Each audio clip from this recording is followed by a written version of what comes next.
Hello, everyone. I hope you're doing very well and you're very safe. Thank you very much for joining our panel today on the Zoom or via YouTube Live. Your attendance speaks volume about your commitment to regulate your internal procedures. I'm Gada, one of the IFMSA Small Working Group members on NMO internal complaint handling mechanisms and the current president of QMSA Qatar. And I'm very delighted to be moderating today's panel. As introductions, complaint handling and investigative processes by internal NMO bodies are part of an entire system of accountability and honesty and must be executed in a manner that supports that system of values, as well as the interest of organizational sustainability and justice. Responding to complaints may be challenging, thus acknowledging and highlighting the essential elements for an effective complaint handling process is of a great need. Together with our fantastic panel, we will address the need to establish an internal complaint handling system that ensures compliance with all essential requirements, as well as how to set up an effective complaint mechanisms, the steps of processing a complaint, the guiding principles to investigate a complaint, and finally, the tools to evaluate and monitor the internal complaint handling mechanisms. Some housekeeping information. Our session will include sections of mainly 4 rounds in which we will be addressing different panelists today to dive deeper into the topic of our panel discussion, as well as 2 sections for questions that we hope you would participate in. Please feel free to type in your questions in the Zoom chat or in the YouTube live chat, and I'll try my best to collect all your questions so we can address them to our speakers. And as we've mentioned, the speakers and panelists, it's my utmost pleasure to introduce you to our fabulous panel for today. Starting with Alistair Mokandiwa, who's the IFMSA VP for Members for 2021. Next is Mariana Borrell, who's the IFMSA Regional Director for Europe for 2021 as well. And we have 3 NMO representatives, Karim Jaber, Lamsek Lebanon VP for IFMSA, Nediza Zakarias, who's the ODEM Dominican Republic President, and finally Siayogi Ahmed, who's SIMSA Indonesia President. And with this, I would like to start with our very first round for today's webinar, which is titled Complaint Handling Structure in Different Animals. And I would like to give the floor first to Siayogi to share with us the complaint handling process or mechanism in Indonesia. After that, to Nadiza to learn more about the system in Dominican Republic, and finally with Karim, so he can take us into the processes in Lamsek Lebanon. Over to you, Ogi. Okay, thank you, Gada, for the time. Hello, everyone, and good evening from Indonesia. It's already been night in Ogi, as the NMO President of CHIMS Indonesia for term 2021-2022. Before that, can anyone allow me to turn on my videos? Because I cannot turn on the sign say that you cannot start your video because the host stopped it.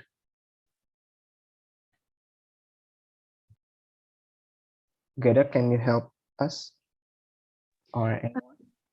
Yes, so Alistair is working on it. Maybe Ogi, if you can try sharing your screen meanwhile. Okay. I will start sharing my screen first. Okay, it's been an honor to be chosen for the speakers in this panel discussion, and I hope we do have such an inspirational and positive discussion for this. Let me explain this for internal conflict handling system, because it can be very complex and it depends on the animal working environment and also the culture. So the first thing that we need to set is the work hierarchy of our animals, like who's responsible to whom and what, In Chimsa itself, the hierarchy is the member responsible for the locals, and the locals officials is responsible for the regional coordinator, and the regional coordinator is responsible to the national officials, including the animal president. And okay, is it okay? I maybe I will start to. Okay, I can listen. Okay, I will continue. And if we already settled with the work hierarchy, the first thing we don't really need to solve all of the locals problem. Maybe it depends on the other animals, because our animals is have many locals. And some animals, it doesn't really have to handling the locals problem, because it's only in national levels organizations. But in Chimsa itself, we do have to create some algorithm for this. And this is one of our effort to handling our internal conflict. We call the system is local problem hotline. Why we call this? Because the system is being used if the problem is much bigger and can be handled by the responsible officer. So we must refer it to the higher officer. For the local problem hotline itself, it been form of the G form, and the function is we collect the data, the complaint, and the input from our locals to the G form, and it integrated with the IFTTT and line notify, because in our in our country we mainly use the line, not the WhatsApp group or something else. So the IFTTT is some application that we can use to inform or give notification in our social media accounts. And like if you put some submission, or if you put some complaint in the G form, the line or the social media gives the notification to your account. Somebody has been input your in the G form and something else. And this is some hierarchies that we use. First of all, if locals or nationals or regional coordinators facing the problems, they need to solve the problem itself. If can be solved, if the problem is still unsolved, they need to fill in the local problem hotline. They need to write it down, the problem. It's an anonymous one, so everyone, so it's really safe, and it gives them the privacy and something else. They need to write it down and submit the form, and the form is being registered to the GSIT. And also the system will give them the notification to their account. And then we collect the data, and we discuss the problems in our routine meeting, like cyber meeting or team of officials meeting, or regional routine meeting, and something else.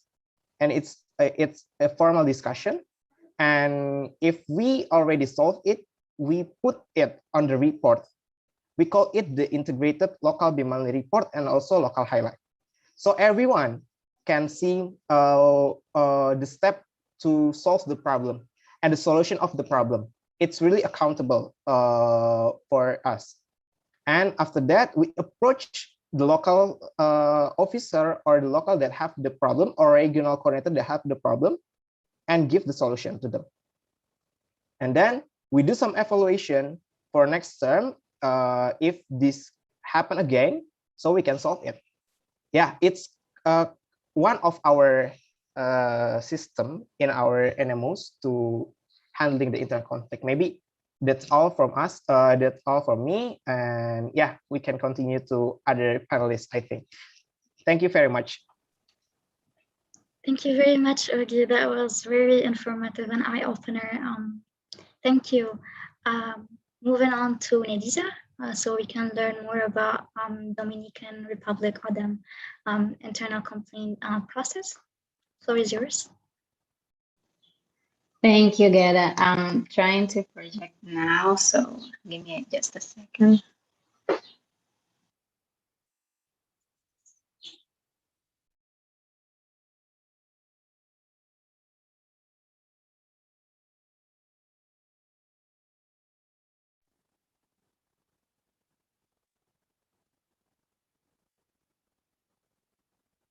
Meanwhile, for everyone who just joined in, thank you very much for joining.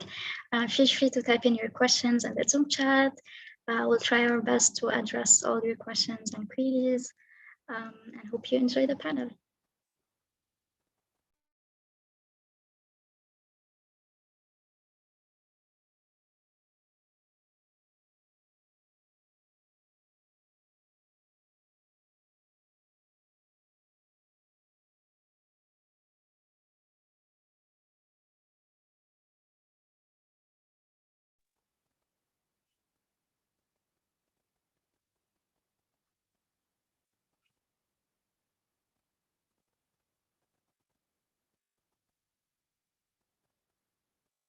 Yes, yeah, we can see your screen, Aziza.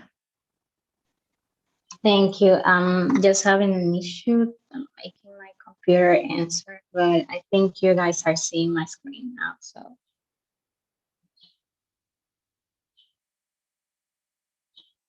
okay, here we go.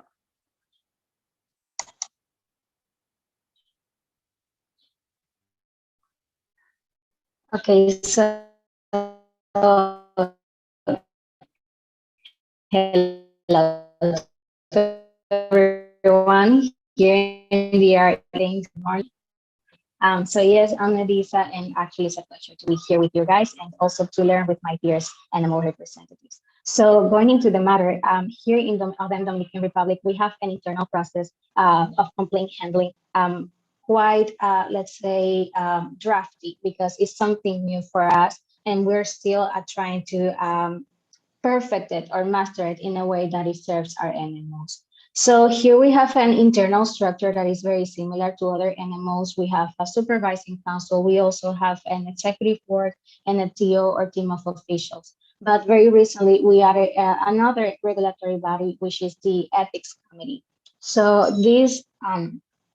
yeah, this ethics committee, it's supposed to be an independent body that is supposed to handle these complaints or any sort of conflict that comes in within our NMOs. So they are in charge of handling these processes and also the elections in our NMO. So what they do is that these are five members that they will sit together in a round table, if you will, sort of like this picture is showing, and they will receive the complaint through our email server, and then they will discuss according to our regulatory laws or bylaws what entities should be involved to give an answer to said complaint. So going more or less with the process of our complaint handling. We receive a complaint through our email server. It will be a specific email server for the ethics committee, and it's one that we as executive board don't have access to because we are trying to respect their autonomy in leading or dealing with these types of issues. So they receive this email and they will immediately try to get a meeting with the person that is complaining of X matter. So they get a meeting, they start investigating on the people that may be involved in it, in the sense of what people can give an answer to it. So, and of course, according to our bylaws, and then they will develop a report that will then be shared with the entities that they highlight or identified as the people that should be addressing this issue. So after this, after we identify the role players, as we said, we get with these people and we share the issue or complaint that was just received. And we develop a proposal to give an answer to the issue with important members, not only from the executive board and supervising council, but also our founder members that were back in 2020. 12 and are still working with us as guidance and so forth. So after that, then we get together with the same person with a report after the delivery. And this delivery, and it's important that I mention it because I skipped it. The ethics committee is supposed to be of 5 members, each of them representing an university of um, I mean, each of them will represent a different university than the other, but they will also have a representative from the executive board in the sense that this will be like the link between the ethics committee and the executive board, but by no means this person has a voting right or delivery right. So the delivery will be a closed door with this ethics committee, and then they will come up with the proposal or uh, their proposal to solve the issue, and then they will get back to the person that complained about it. And if by any means these issues needs to be handled with a disciplinary action, then it will be with the internal processes manual of the ethics committee and also with our disciplinary code. Or if it's something more light, that is something that involves, let's say, uh, a better handling communication skills or something of that sort with the university of here of the any student, then we will just work that with our local. And if it's something that recommends an assembly to change our statutes or our bylaws, then yes, we will schedule an assembly not in a period not shorter than 30 days to allow the people to know when it's gonna be and to ensure assistance. So this is it. Thank you.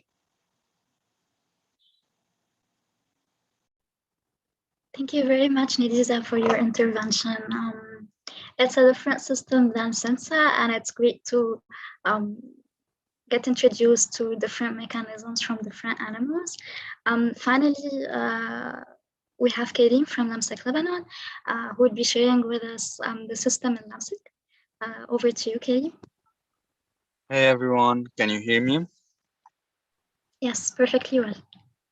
Okay, thank you so much. Hey everyone, this is Karim Jaber. I'm NAMSIC's Vice President for International Affairs.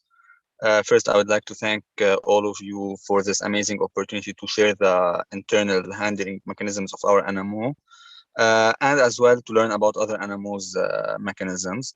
So to start first, as an overview for LAMSIC, our structure, we have a similar structure to IFMSA as TO, EB. So we have our TO with our national officers, our EB with the vice presidents and the president. We have in the TO also our local LC's presidents. And we have the local teams. Now for the complaint handling structure in our NMO, also it's kind of similar to IFMSA, but we have some specificities for our NMO. So in our NMO, we don't have local authority, if I may say. It's all on a national level since we are relatively a small NMO with all LCs, small number of members and LCs and small LCs close to each other. So it all goes back to the national part. We have 3 main bodies for NMO complaints in our NMO, represented by the Vice President for Internal Affairs on the top of the TO. Like a TO thing, I'm going to explain it in a bit, but the VPI is the main contact person. We have our supervising council, and we have something we introduced for the first time during this term, and it's a code of conduct committee in our NMO. So to go briefly over each body's tasks, if I may say, or intervention, when do they intervene, it's specified in our bylaws and in a code of conduct code that we have, each body, where do they intervene. It's specified to avoid any misinterpretation or misuse of power. At the same time, it has a bit of flexibility in it. For in case there is misuse of power in any way, another body can intervene with this body, because we know that even if we have a body to control and to handle complaints, this body can be corrupt, if I may say, or can mishandle stuff. So it goes back that another body can come back to this. Now, to go quickly over it, for the Vice President for Internal Affairs, any member can send a complaint to the VPI if they see an official in LAMSIC or a member breaching our bylaws.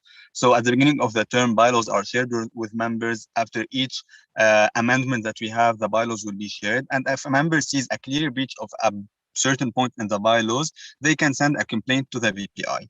Now, if this breach is very clear and it's a minimal breach, if I may say, or it's something that does not require an investigation to search for more stuff, the VPI can judge it as a breach and then can send an official warning to the person involved in this breach of bylaws. And if the VPI judges that this case deserves more than a warning, then the thing will go to the TO. So the TO will vote on if we will take any extra measures towards this TO member, this official, this general member. And action here can go such as I may say from suspension to removal to expulsion from the NMO. Now, in case this complaint sent to the VPI is actually a huge matter or needs extra evidence or is not a clear breach of bylaws, then the thing can go to the subco. Either the VPI will transmit the complaint to the subco so they can open an official investigation, or any member at any time can themselves send an official complaint to the subco. Let's say a member has a complaint and does not trust maybe the TO or the VPI, they can immediately reach out to the subco and send them this matter for investigation. The subco at that point, similar to IFMSA as well, by 2/3 majority, they decide if they want to open an investigation or not, according to the severity of the complaint and if they see it valid or not. Now, for the subco, whenever they investigate something, it usually takes some time. It's not something that's done in 2 days. Similar to subco investigations in IFMSA, they gather a lot of evidence, they start doing a lot of investigations. And in the end, they are expected to do, they have the power to do one of both. Either to give the AB and the TO their input regarding this matter. So we as TO can do the vote if you want to suspend, remove, or expel this member that is involved, or members, or whoever is involved. Or the subco has the power themselves to do that by a 2/3 majority within the supervising council. This happens, for example, in case TO members are involved, or in case the subco sees that TO is not capable enough to take a vote, or if there are many vacancies in the TO, etc., etc. So the subco has the power themselves to make a decision regarding a complaint and investigation sent to them. This is regarding these two systems. Regarding the third system, which was implemented this term, it's the Code of Conduct Committee. So the Code of Conduct Committee is a body elected during the beginning of the term with a head of COC and 5, 7, or 9 members in total. And we have a specific code of conduct in our NMO, which contains the different breaches to the code of conduct. So we have stuff, mental health and cyberbullying. We have environment, we have substance use, we have harassment, we have an anti-harassment policy in the COC. We have different other general regulations, violence, etc., etc. And the code of conduct send at the beginning of the term an anonymous form where people can submit any complaints they have. So if people see a breach of the code of conduct, they can themselves submit a complaint to the COC. Then the COC will see this complaint. They will let the VPI and the president know, just for the TO to know what's happening, but the TO does not intervene in the voting process. So it's an independent body by themselves. They just let the TO know what's happening. Then the COC will vote to see what to do to this member. And there are specific cases with grade 1 violation, grade 2, grade 3. Each one has specific consequences. This is all in all, just quickly what's the process. And just as I said, it's flexible. So if the COC takes a bad decision for the member can reach out to the subco later on so they can continue. Or if the VPI does not make a decision that is good for the member, they can reach out to another body. So they have it's a specific for what to do for each complaint, to which body to reach out to, but it is possible to reach out to another body in case the decision is not very much good for the member. So that's mainly it.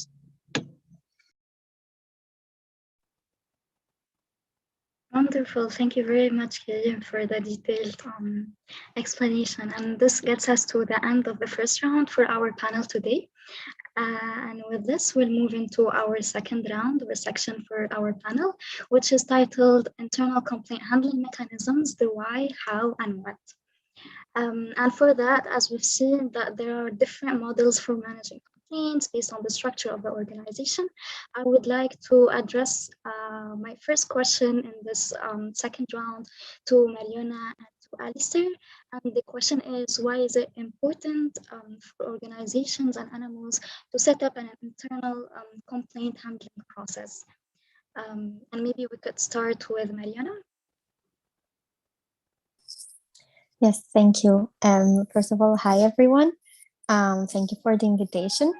And in my opinion, it's very important that there's some kind of a system. We've seen now that there are many different ways to handle this, but it's important to establish a system that ensures that all complaints are handled in a systematic way and in an equitable way. We know that the complaints can be more related to a professional side of our animal, so that can have more to do with breaching the bylaws and so on, but we can also receive complaints of more of a personal indole, which means that they might be a bit more difficult to handle if we don't have any established mechanism or a code of conduct, as we've seen in LEMSIC Lebanon.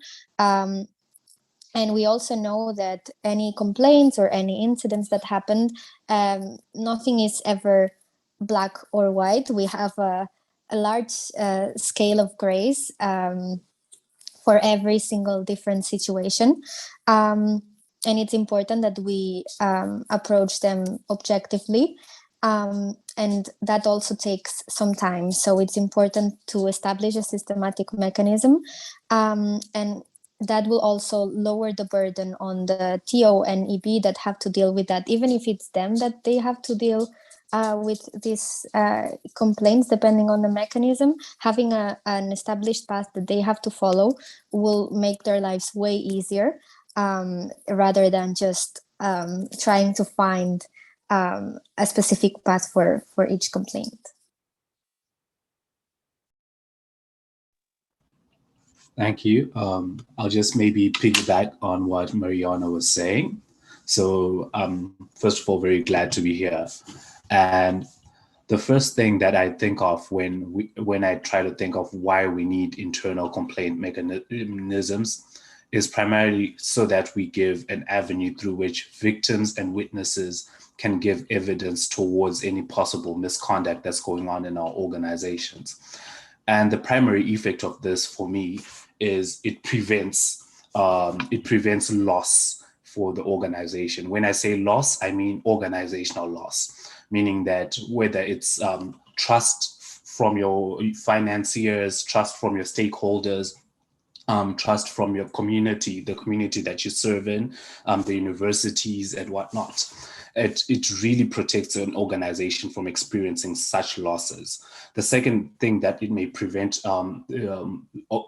it acts as a deterrent of loss of even confidence of money, in fact, because if there's misappropriation of funds and we're able to see it we're able to have internal complaint mechanisms as early warning signs that there may be, misappropriation of funds or inefficient systems. It prevents even material loss in our organizations. The second thing that it does, in my view, is it protects the organization and it protects the individuals in the organizations. So this gives the victims the voices where they would otherwise not have voices. And this is, for me, the second P. So there's protection, there's prevention, but also the final thing is it provides penance. And what I mean by penance is it provides a means through which the organization can punish things that do not go along with its values and its regulations. And I believe these are the three main fundamental aspects that overlie the importance of internal complaint handling mechanisms. And this is why it's so instrumental for our organizations in their localities and in their nationalities to have a very clear structure through which complaints can be handled, both internally and even for the appearances of the external partners. So yeah, that would be my response to that. Thank you very much. You've highlighted the key things in the need for complaints. As a follow-up to that question, maybe could you tell us more about the guiding principles and values for an internal complaint system that would highlight the three components that you've mentioned earlier? And I would like to address this question to Alistair as a follow-up to his response, and as well to Mariana.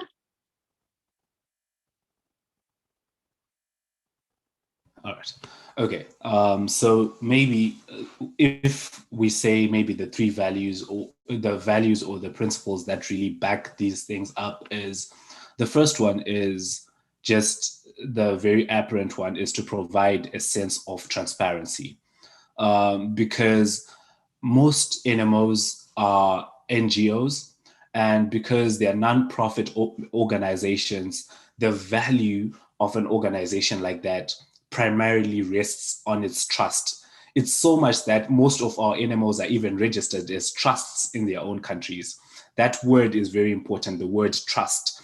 So trust means internal trust.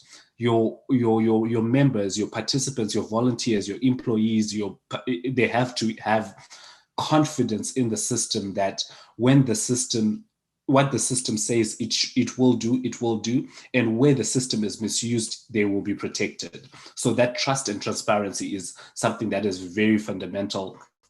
That those are some of the very fundamental principles that are there, and beyond that, there should be also a very one principle that I believe is also important is that of justice.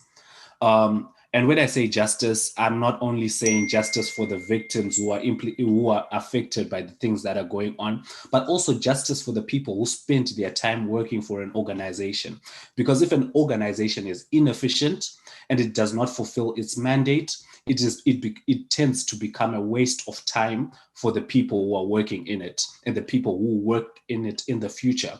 So our organizations are not only supposed to be serving our own generation, that is us, our little brothers, little sisters who will come through medical schools. They will need to go through that system. Now, if we do not act as good stewards and do not implement that principle of justice, of safeguarding what we already have, it would be an injustice both to ourselves and also to the people who will come after us. So I think just that's transparency and trust, and that justice would be fundamental to that. So maybe Mariana can just add more on that.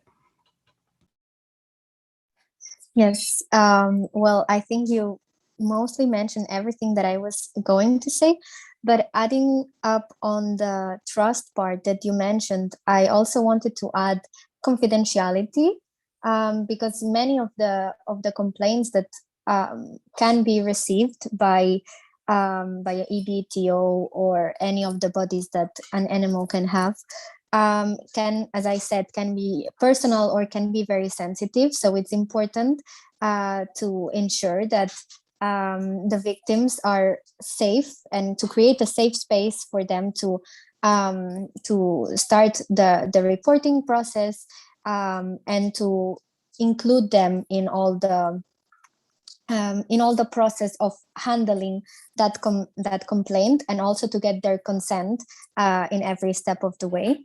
And lastly, I also wanted to add equity, which is kind of included also in what Alistair mentioned, but I just wanted to highlight that for me it's especially important that all the complaints are at first approached equally, but then the results of each either investigation or each process are personalized to each complaint. Thank you, wonderful. And I would like to highlight again what Mariana and Alistair mentioned about the importance of fostering a culture of values, a culture that actually talks about confidentiality, trust, justice, equity, and all other principles that were highlighted by both Mariana and Alistair. Thank you very much. Moving on to our third question within this second round, and this question would be addressed to our animal representatives, Karim, Nadiza, and Siayogi. And I would like to inquire, as you have already established an internal complaint handling process within your individual animals, what are your advices, or how do you think an animal can establish such process? What structure, procedure, rules, and function can this mechanism have? And what are your take on this? The floor is yours. Over to Karim. Okay, so regarding this, my first advice would be for each animal to tailor their system according to their own structure, because there isn't not one unique system that works everywhere. We've already seen like the three animals that are here, each has their own system. So tailor the system according to your own needs, your own structure. Second thing I would say is also to try, as we are trying to do, to avoid having the power within the hand of only one body, because it might eventually lead to an abuse of power when the body that's supposed to help others is misusing this power. It's seen everywhere in the world, so it's not something that is exceptional. It might happen.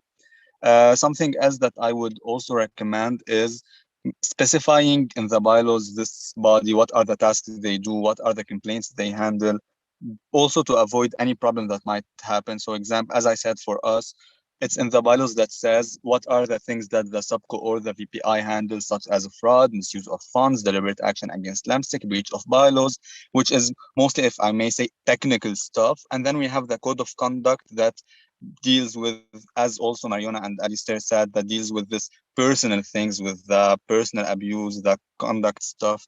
So it's a bit separate to make sure each body functions independently, with the flexibility I already mentioned. Something I would also recommend is to make sure the people who are taking these positions are relevant enough for these positions.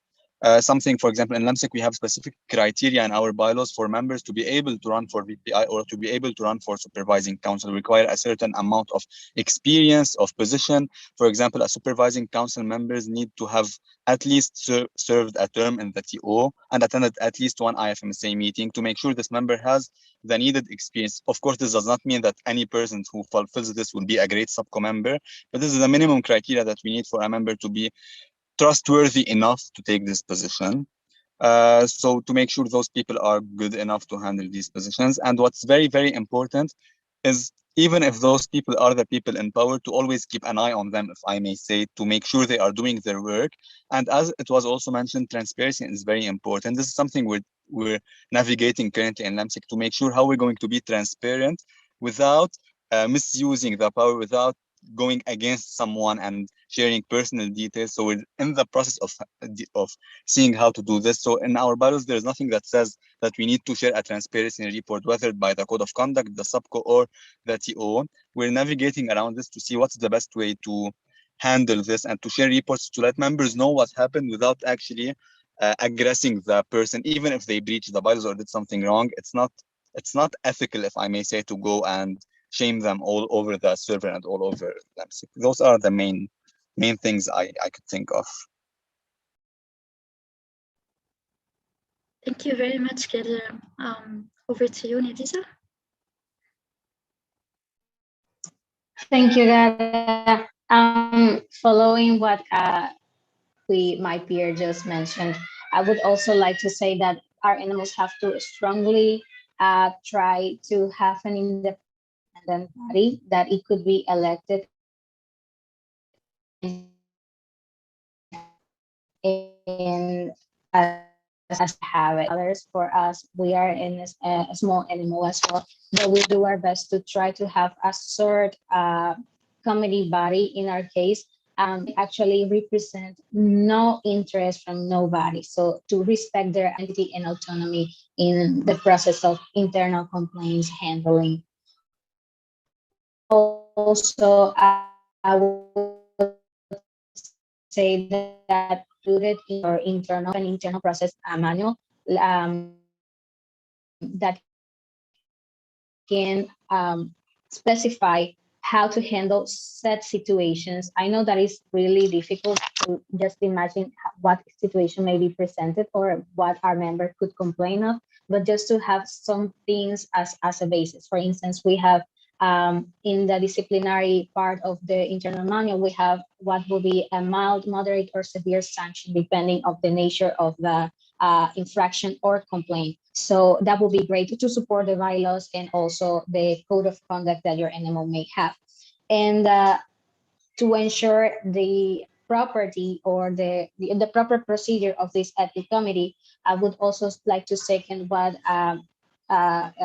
Karin just mentioned, and it is to have a body that could be ready to assume that position. So for instance, we required our committee's member or the ones that are trying to get into that position to have any type of experience with ethics. It could be a training session, it could be having a crash course related to ethics, or just to have any experience handling difficult situations. So that will be very, very important in order to ensure the proper functioning of this independent body. Yeah, that will be it.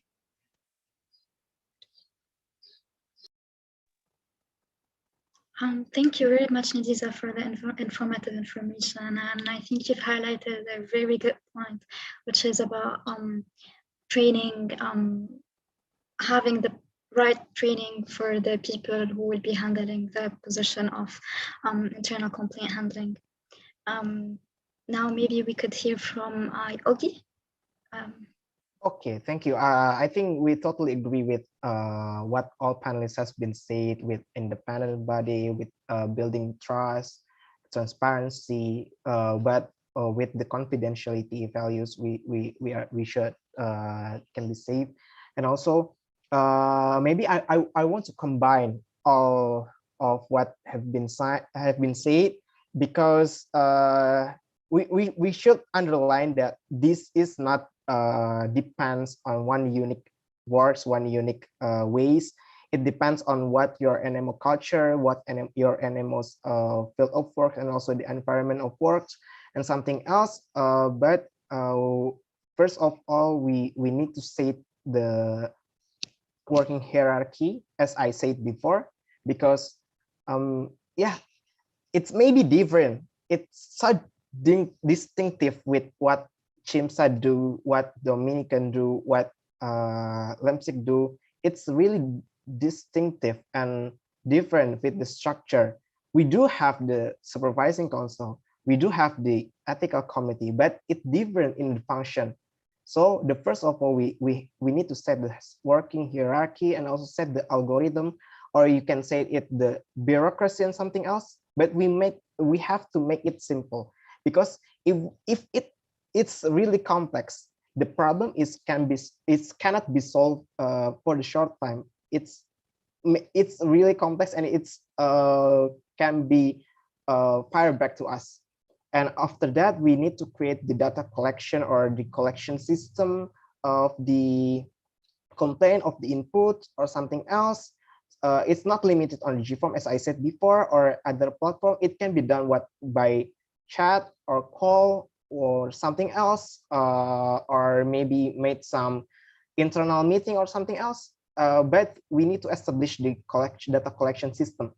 And fourth, we do have to choose the one is who is the one that's responsible to solve the problem. For example, in Dominica, the responsibility is for the ethical committee. In Chimsa, the responsibility is from the executive board and something else. But as Karim said before, the independency to avoid the conflict of interest is still important to us. And also after that, we need to discuss. We forget the part of the discussion. For the discussion is mainly a routine meeting or something else, as I said before, because all of the problem need to be discussed. The system is depend on your animal environment, and also the discussion in it to be moderated by the independence body, as I said before, as Karim said before, and Nadiza said before. And also we need to make it the report, so there's no more evaluation on the next term. And the indicator what our system is got to be done properly is there's no more other problem in the next term, just like this. Yeah, I think that's all. Step by step we need to establish for our internal complaint handling system. Yes, thank you very much, Urbi. I think you tackled some of the points that myself and the participants would love to know more about, and probably we will tackle these in our upcoming sections. But thank you for highlighting all of these points. With this, we came into the end of our second round. And for that, we will be opening some time for Q&A, and it's open for our participants in the Zoom, as well as whoever is following us on the YouTube Live. So if you have any questions, please feel free to type in your question in the chat box, and we will be directing them to our panelists. We hope that you could participate with us.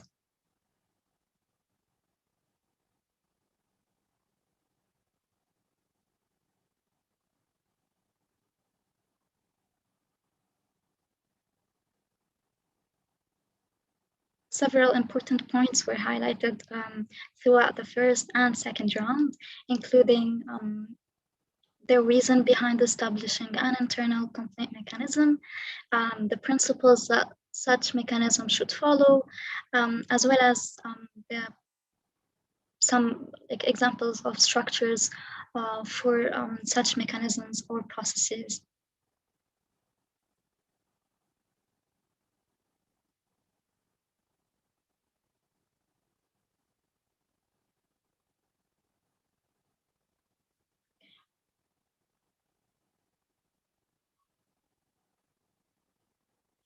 In case we have no questions, or if you're still trying to absorb all the information that you've received now, maybe you can save your questions till the end, and we can continue with our panel. So our third round would be titled Step by Step, Diving into the Details.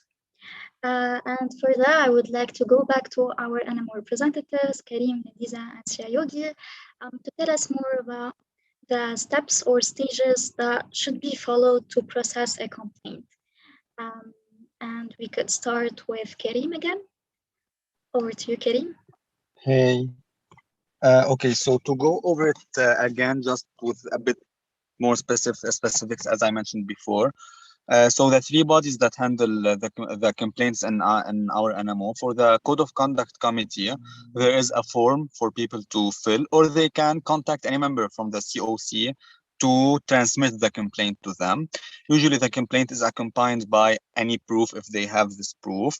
They send it. Then after this, after the complaint is sent to the COC, as I mentioned before, the COC sends an email at the beginning of the term regarding the form, everything. And just something I did not mention, the COC works throughout the entire term. So it's not only during an event or during the NGA or a certain event. The COC is functional all term. It just during events, it appoints one member of the COC to oversee this event in case anything happens during the event itself, but it works throughout the entire term. So any misconduct that might happen between two members at any time of the term can be handled by the COC, is within their capacities. So the complaint is sent to the COC. The COC, once one member knows, they should let all the COC members know about this complaint. They let the VPI know just to be in the loop of like this, there is something taking place, but not to take advice or to take the decision from the VPI. As I said, it's an independent body. Then the COC can go through discussions. They vote in the end for the decision. The decision that they take is based on 3 grades of violations specified in the Code of Conduct. Grade 1 violation is a violation that does not harm neither the member, neither the governmental laws. So for example, drinking alcohol on an event. It does not harm any member. They did not do anything against any member, and it's not against the national laws. In this case, it will be a warning, not a further action, unless they have proof that something else happened. Grade 2 violations are violations that harm a member but does not harm the national laws. So let's say bullying or etc. that did harm another member did not harm the national law. In this case, the COC has the power to suspend, remove, or expel a member through a vote, of course. Grade 3 violations are violations that does harm the national law. In this case, it would be immediate expulsion from LEMSIC, such as, for example, illicit substances, which is against the national law. Then the member will be immediately expelled from LEMSIC. As I mentioned, if the COC does not make a decision that the member is comfortable with, they can reach out to the SUBCO. The SUBCO will by then see if this complaint is worthy enough of an investigation. According to their own, because there is a section in the bylaws that, as I mentioned, says what are the actions that require investigation. It's very specific action. However, the last one is a bit broad. It says any action that is considered as a misconduct by the supervising council, which leaves this small window open, if I may say, that in case the Code of Conduct Committee does not handle it well, a member can reach out to the subco. For the subco and the VPI, it's a similar process. The member would send an email, an official email, to the official email of the subco or the VPI with the full complaint. If they have proof, they attach it to it as well. Then the VPI and the subco will decide how to handle it. If they have enough proof, they can immediately take a decision. If they do not, they can, the subco, as I said, decide to whether or not to open an investigation, gather more proof, take whatever time they might need, and then come up with that decision. For us, according to us now, the bylaws, the subco need to send a report to the TO, and the TO decides if they share it with the members or not. Whereas I said, navigating around this to see what's the best way to ensure transparency and accountability in this handling the complaint mechanism, because we've faced a lot of issues that, as mentioned also, it's not black or white. There are a lot of stuff. A lot of members are not satisfied. They attack the subco, they attack the TO, they attack the EB for a bad decision. So we're trying to navigate around this. And every term, I've been in MSIC for 4 terms. Every term we're changing something in the bylaws according to the problem we faced during the term before in a complaint mechanism. So as I said, the COC is something new in our NMO. We have had a lot of troubles with COC complaints investigations before we changed some of the bylaws for our needs. So it's a continuously changed process according to the problems that we face. So yeah, this is basically it. Thank you, Kirim. Thank you very much. And I think, as you've mentioned, one important point is that organization should be flexible and provide different options for the person, and that organization work on their system systematically, trying to come up with the best working mechanism for their organization or internal mechanism. Thank you very much. Nadiza, would you like to share with us the steps to be followed when a complaint is received? Sure, thank you, Gada. So in Odem Dominican Republic, what we do is, as we mentioned previously, we gotta start from the very beginning. We start a new term. We have a new authorities.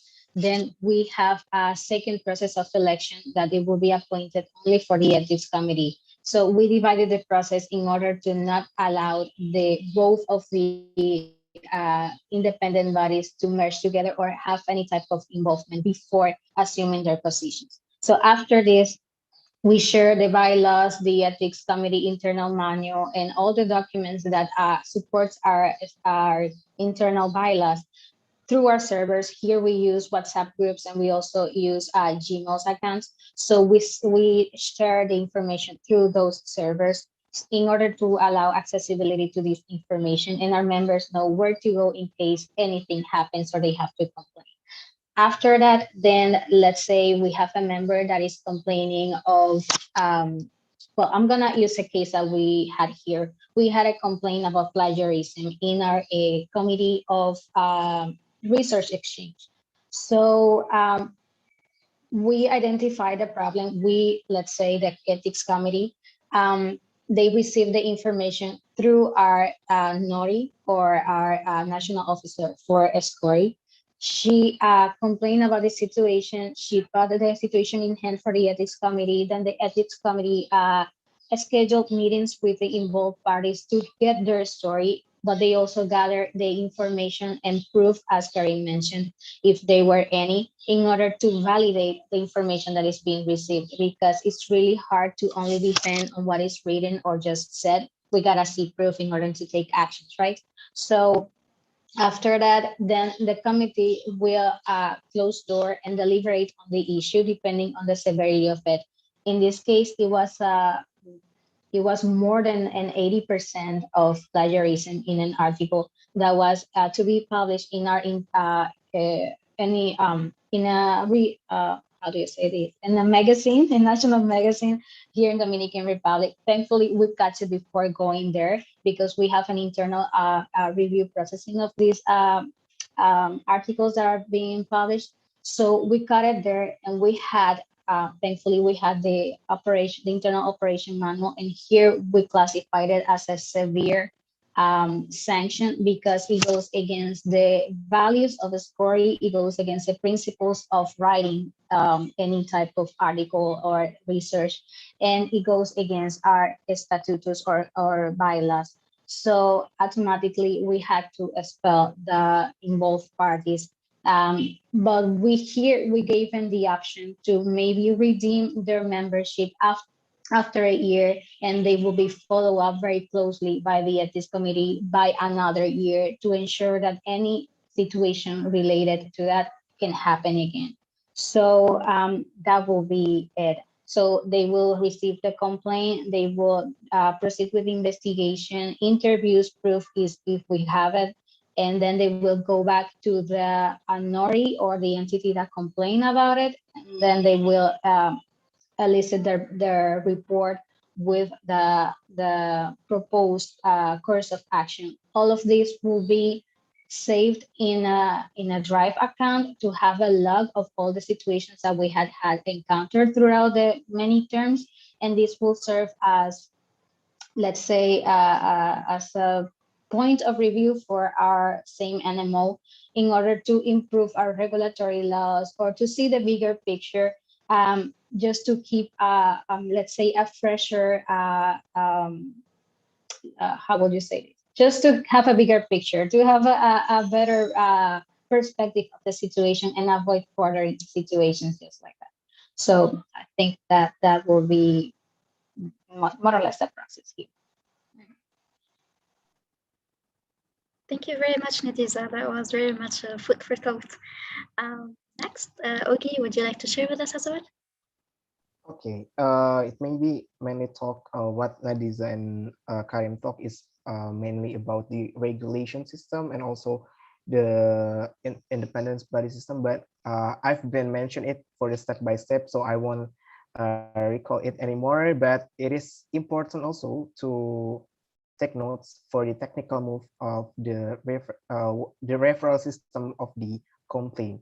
So maybe if I've been mentioned as I said before, but I want to highlight that if you are not established for the internal system, maybe you need to know what the proper system for your NMO. Maybe you can use some assessment. Maybe you can share some assessment to your member. What is mainly talk about what is the proper way or appropriate way for your NMO's environment. And also, after we get the data, we need to discuss what is proper to us and in internal discussion about the data assessment. And also don't forget to distribute and also distribute the regulation system. Maybe if we are the NMOs that have so many locals, and it's only about the discussion in national level, we need to distribute the information to the locals committee or locals organization, so they will recognize it. And also if you need to make an independence body, just go ahead, because it will benefit your NMOs and it will give you the independency, authority, and something else, and it will avoid the conflict of interest of your NMO. And also we need also to highlight, if you want to make some independence body like ethics committee or supervising council or something else, you need to specify the function of it, because if we don't do it, it will be disorganized and it will fire back your organization. And also, if we face the problems, the other aspect that we must concern, is the validation, as Nadiza mentioned, the validation and confirmation, because it is the main aspect to solve the problem. If we don't get some validation or confirmation, it will be some big conflict of interest to us. And I think, other than what I said in step by step for the question before, it's the main information that we need to concern about. Thank you very much, Ogi, and thank you to Karim and Nadiza for highlighting and detailing more or further the steps for getting into handling a complaint. As you've mentioned, there are different approaches, different steps, and it all depends on the level of the complaint and the plan that is to be made to investigate the complaint further. And with that, I would like now to address my question to both Alistair and Mariana. As highlighted earlier by the animal representatives, Karim, Nadiza, and Ogi, they've mentioned many good things like keeping up good records of the steps, creating an investigative plan, having different steps or different approaches based on the complaint received. I would like to now learn better from you on how to investigate complaints or what is essential to consider when creating an investigative plan, including how to help the complainant and the subject of the complaint, and the evaluation tools and reporting methodologies. So maybe we could start with Mariana. Yes, thank you. Well, I think that there's not that much more to add after these great three interventions, but I will try to do my best. I always emphasize on creating a safe space and maintaining anonymity in case that the person reporting wants to remain anonymous. Of course, talking about confidentiality before, this is really important, and to have a systematic approach, very defined steps on how to handle each complaint that also has been very well explained. I also want to mention approach that we need to approach all the concerned parties just to get all the different versions of the story, let's say, and to make sure that everyone is aware of what is happening and that this investigative process is taking place, of course. And of course, as much as we can, we will rely on proof or evidence. Unfortunately, that's not always possible, as we know, but we can do our best. And I believe that something that is very important also when we're talking about reporting and coming to conclusions is to start by just drafting some SMART goals, set up a list of as many goals as you need. Remember to use SMART, and also to have their respective indicators of success. For me, that will be specifically relevant when you finish the timeline that you have set up for your investigative plan, and then come back to the initial mandate that you had, the initial plan, and see if you have actually completed or achieved the goals that you set up at the beginning, apart from coming into the conclusions that whatever they are, depending on the process. And you also mentioned helping the victim or the person reporting. I believe that, of course, depending on whatever happened, it can also be important to refer them to any externals that might help them, because we need to remember that we are not lawyers, we are not yet mental health professionals, some of us. So we must not act like it, and we must refer them to a place where they can actually get professional help. And I believe that was everything that I wanted to mention. Okay, and I think everything has been covered to this point, but what I'll just try to highlight are things that I believe may need just a slight more emphasis, at least on my end. The first one being, there are a lot of steps that have been mentioned. I like that Shimsa came with a flow diagram and algorithm of how their complaints are handled. And that's the first thing. It should be clear as day to anyone who needs to use it how the process works. A lot of dissatisfaction comes from not understanding how the process primarily works and what it can do and what it cannot do.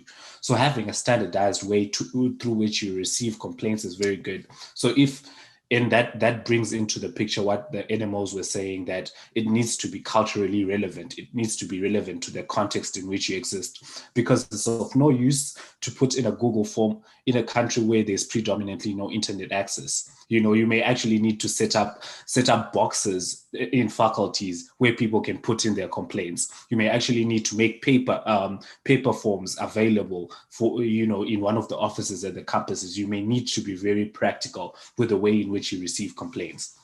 And the second thing is, so that you're sensitive to the complainant and the subject of the complaint, it's very important that when you receive a complaint, you notify the person who's given you the complaint, because it's one thing for them to put a complaint, it's another for them to know that their complaint has been seen. Then the next step, when you decide what to do with the complaint, the person has to know. And that now applies even to the subject of the complaint, that this is what's going down. They need to know what's happening.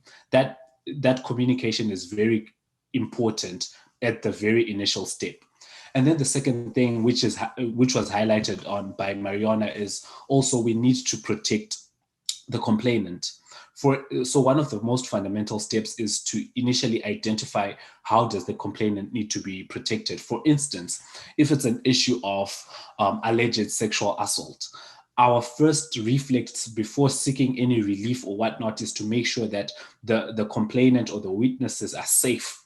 So whilst as an organization you may not be able to provide that safety, you may provide, because some of these are legal issues, you may provide contacts to lawyers, contacts to organizations. There are organizations that protect victims. There are also organizations that take people through, if it's some bullying or whatnot, you may need to refer that person to an organization that actually counsels, that actually provides psychological support, because that is so instrumental, because you may not be able to provide that relief, but that person still needs to be protected in whatever way that you can, even if you can't do it yourself. Then the next thing is the actual handling of the investigation itself. When you receive an investigation, the first thing is to determine what if you're going to investigate it or not. And I'll like to highlight that not everything needs to be investigated. Not everything warrants an investigation. And it's good that I think LIMSIC Lebanon outlined the grades of things that they investigate. So there needs to be clarity on what you investigate and what you do not. For instance, there are things that you may not need to question people on, but you simply need to look at records and make a decision, and that's it.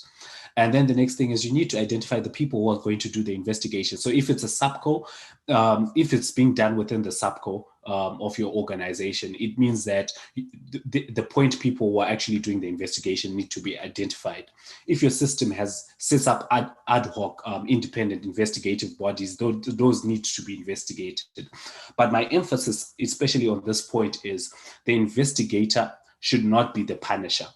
You cannot be judge and executioner at the same time. So within your system, if the subco is the one that's doing the investigation, the decision of what to do with the investigation's results and the recommendations shouldn't be with the subco. As you notice, even in IFMSA, the subco makes a recommendation, and the General Assembly is the one that determines what to do with the recommendations.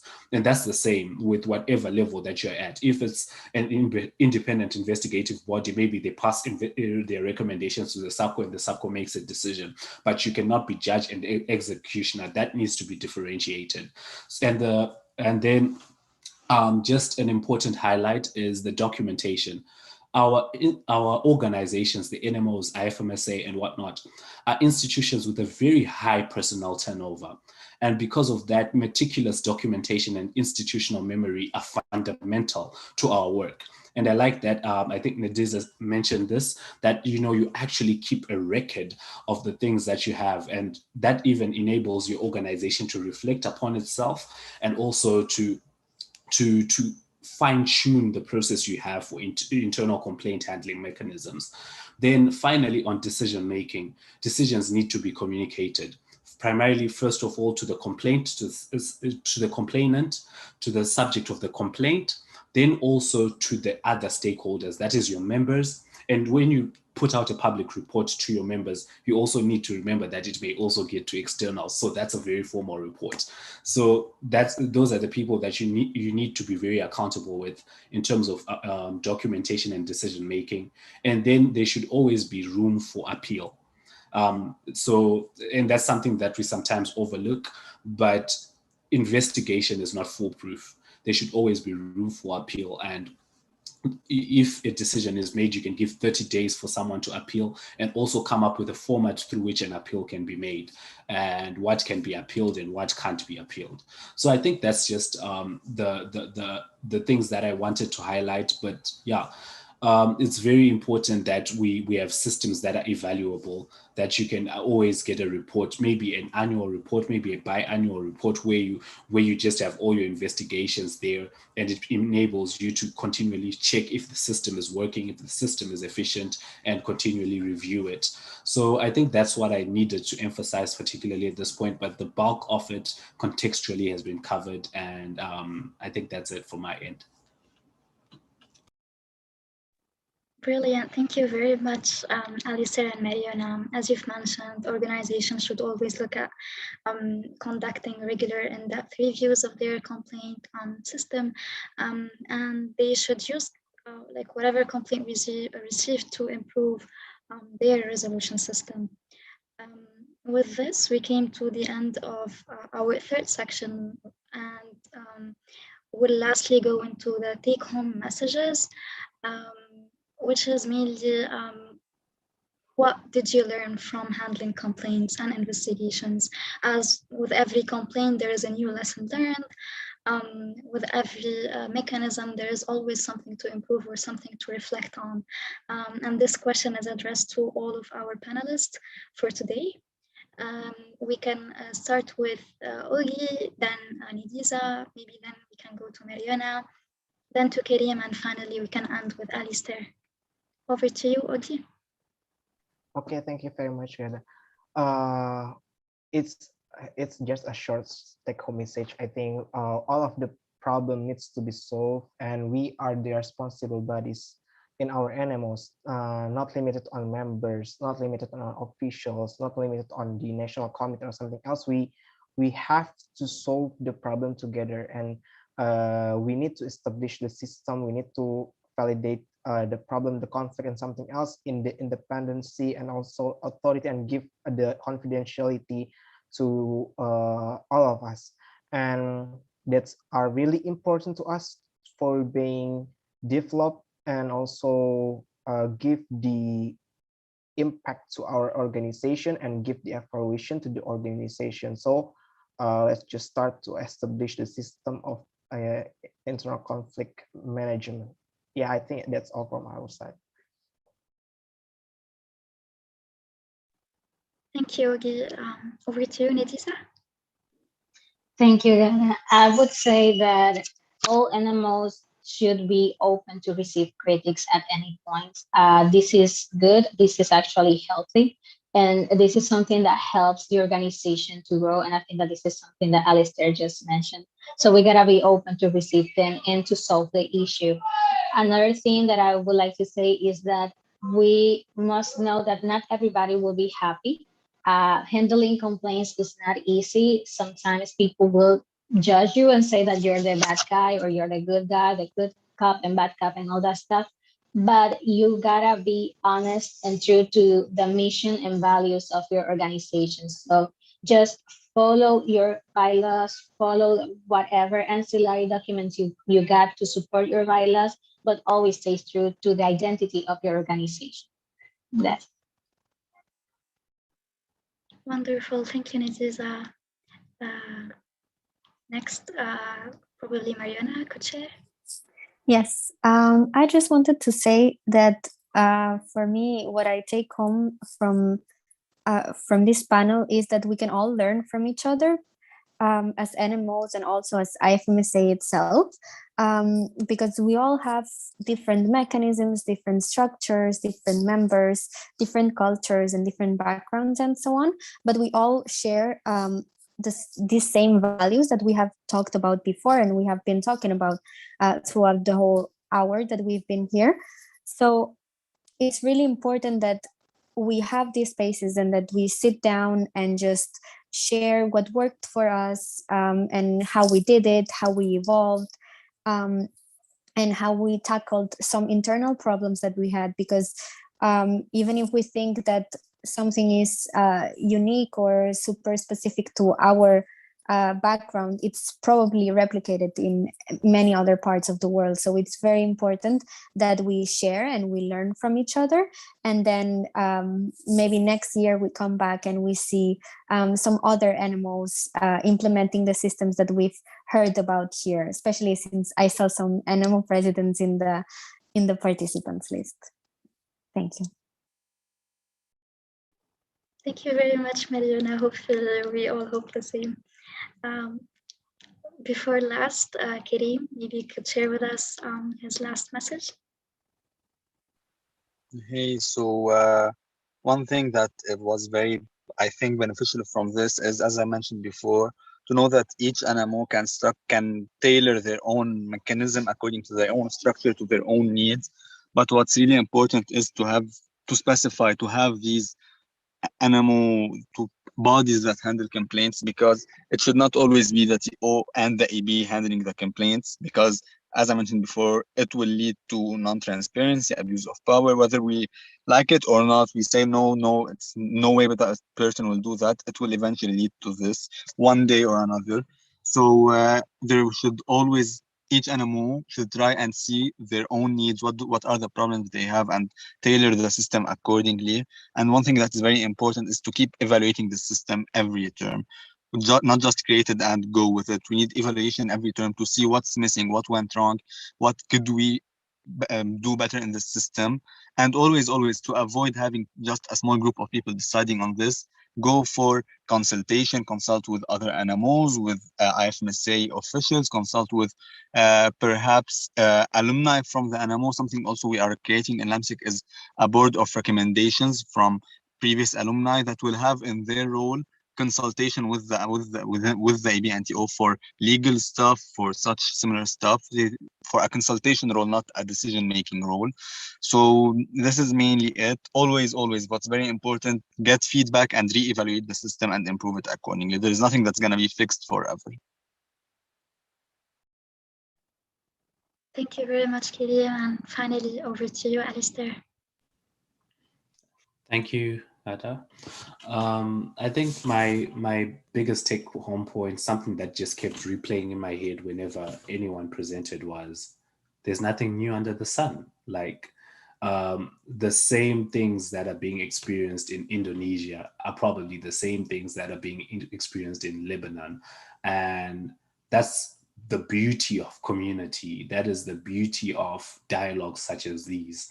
And they should not only be restricted to platforms such as these. So that's the first thing. And then the second thing is these things are necessary. They may not seem necessary when there is no crisis, but crisis is not an if it will happen situation, but it's an when it will happen situation. And just beyond that, if you are going to gain credibility as an organization, whether you have crisis or you don't, the availability of such systems makes you more credible an organization. So I think those are the biggest take-home points that I just got in drops of things that people were saying. Thank you. Thank you very much to all our speakers for today's panel.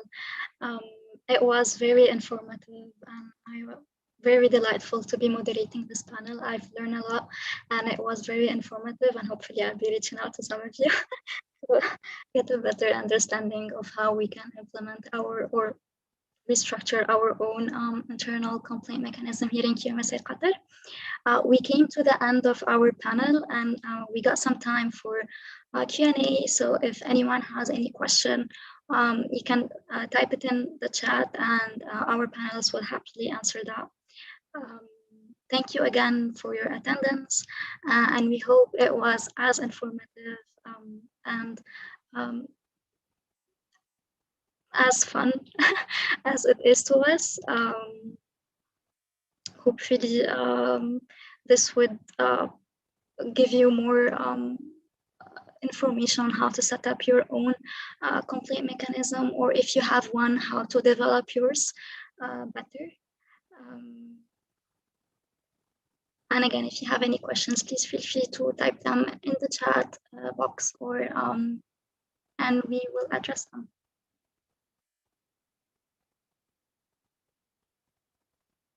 As a final message from my side, the small working group members working on the animal internal complaint handling mechanisms have different initiatives, and hopefully you'll come across them in the upcoming days, weeks, or months. So make sure that you follow the material that is going to be published soon, and hopefully it will be helpful to having an effective and accessible and responsive complaint handling mechanism to everyone.